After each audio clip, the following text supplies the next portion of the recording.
Hello viewers, আপনারা দেখছেন আমার এই চ্যানেলটি। ভারত বর্তমানে দক্ষিণ এশিয়াতে একটি বেকায়দা অবস্থায় পড়ে আছে, অর্থাৎ তার পার্শ্ববর্তী দেশগুলো একে একে করে তার হাতছাড়া হয়ে যাচ্ছে। উদাহরণস্বরূপ আমরা সাম্প্রতিক ঘটে যাওয়া দুটি দেশের নাম উল্লেখ করতে পারি। ভারতের সবচেয়ে বড় বাজার বাংলাদেশ, বিশ্বের দ্বিতীয় বৃহত্তম আয় করে তারা বাংলাদেশ থেকে, বিলিয়ন বিলিয়ন ডলার তারা বাংলাদেশ থেকে বিভিন্ন খাতে তারা তাদের পণ্য সামগ্রীর বাংলাদেশে রপ্তানি করে। তারপর বাংলাদেশের পর্যটন শিল্প থেকে এবং বাংলাদেশের চিকিৎসা সেবীরা ভারতে প্রচুর পরিমাণে যায় চিকিৎসা সেবার জন্য। সেই খাত থেকে, বিভিন্ন খাত থেকে তারা প্রচুর পরিমাণে বৈদেশিক মুদ্রা অর্জন করে। সেই সম্ভাবনাটা গত 2 মাস যাবৎ আপাতত বন্ধ রয়েছে এবং তারা বর্তমান ইউনূস সরকারের সঙ্গে চেষ্টা করছে যাতে ভালো সম্পর্ক হয়, কিন্তু তাদের মিডিয়াগুলো যেভাবে প্রোপাগান্ডা ছড়াচ্ছে ইউনূস সরকারের বিরুদ্ধে, তাতে করে ডে বাই ডে তাদের ভারত এবং বাংলাদেশের মধ্যে সম্পর্কের আরও অবনতি হয়েছে। অদূর ভবিষ্যতে এই সম্পর্কটা কোথায় যায় সেটা আমাদের দেখার বিষয়। আপাত দৃষ্টিতে দেখা যাচ্ছে যে বাংলাদেশ ভারত সরকারের হাতছাড়া হয়ে গেছে এবং বাংলাদেশ হাতছাড়া হওয়ার অর্থ হইল ভারত একটা ব্যাপক নিরাপত্তা ঝুঁকিতে পড়ে গেছে।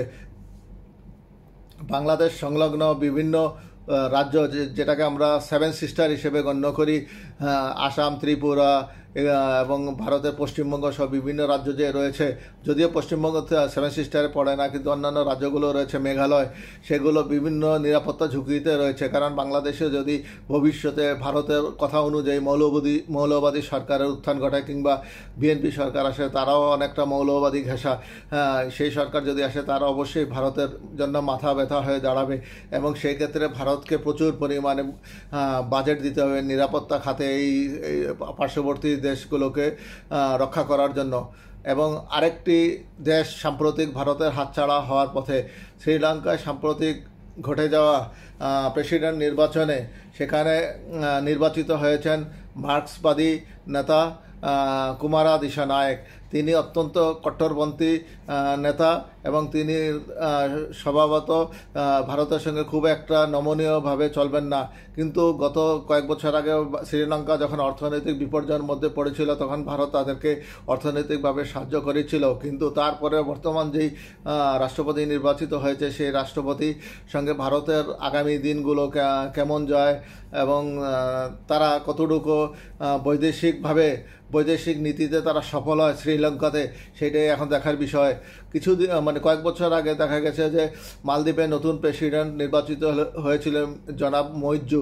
তিনি মালদ্বীপের প্রেসিডেন্ট হওয়ার পরপরই ভারত বিরোধিতা স্লোগান দেওয়া আরম্ভ করে এবং এক পর্যায়ে তিনি মালদ্বীপ থেকে ভারতের সৈন্য প্রত্যাহারের জন্য একটা টাইম ফ্রেম বেঁধে দেয়। সেই অনুযায়ী ভারত বাধ্য হয় মালদ্বীপ থেকে তাদের সৈন্য প্রত্যাহারের জন্য।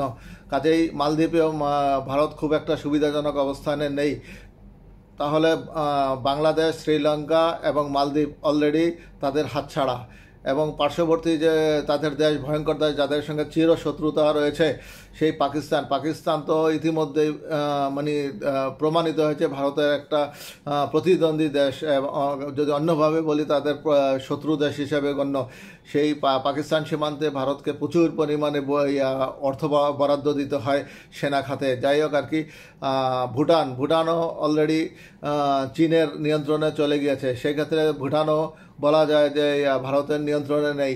ভারতের পার্শ্ববর্তী আরেকটি দেশ আফগানিস্তান, সেখানে অলরেডি তালেবান সরকার দেশ চালাচ্ছে, সেখানেও খুব একটা সুবিধা করতে পারছে না ভারত। তাহলে ভারতের সঙ্গে পার্শ্ববর্তী 4-5টা দেশের মধ্যে খুব একটা ভালো সম্পর্ক নাই।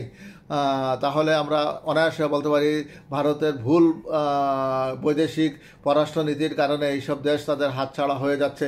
বর্তমান যে বিজেপি সরকার এবং তাদের কর্ণধার যে নরেন্দ্র মোদী এবং অমিত শাহ, তারা সবসময় আক্রমণাত্মক ভূমিকা পালন করে সব দেশের প্রতি, বিশেষ করে পার্শ্ববর্তী ছোট ছোট দেশগুলির প্রতি। এবং বাংলাদেশের বিরুদ্ধে তো অমিত শাহ ভয়ঙ্কর মন্তব্য করেন, যা বাংলাদেশের জনগণ খুব সহজেই মেনে নিতে পারে না। এই কারণেই তাদের বিরুদ্ধে পার্শ্ববর্তী দেশগুলোর একটা বৈরিত ভাব রয়েছে।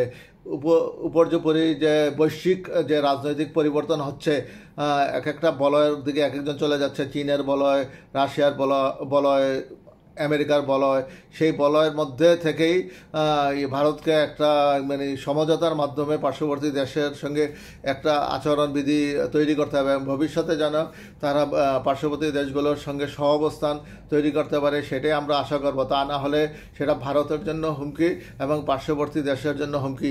তা পাশাপাশি দেশগুলো যদি হুমকির মধ্যে থাকে তাহলে সেটা কারোর জন্যই শুভকর হয় না। আমরা সাম্প্রতিক ঘটে যাওয়া মধ্যপ্রাচ্যে দেখেছি ইসরায়েল, লেবানন এবং ফিলিস্তিনিদের মধ্যে যে পরিমাণ যুদ্ধ চলছে, সেটা কোনো দেশের জন্যই ভালো ফল আনছে না, বরং অর্থনৈতিক ক্ষতির সম্মুখীন হচ্ছে উভয় দেশই।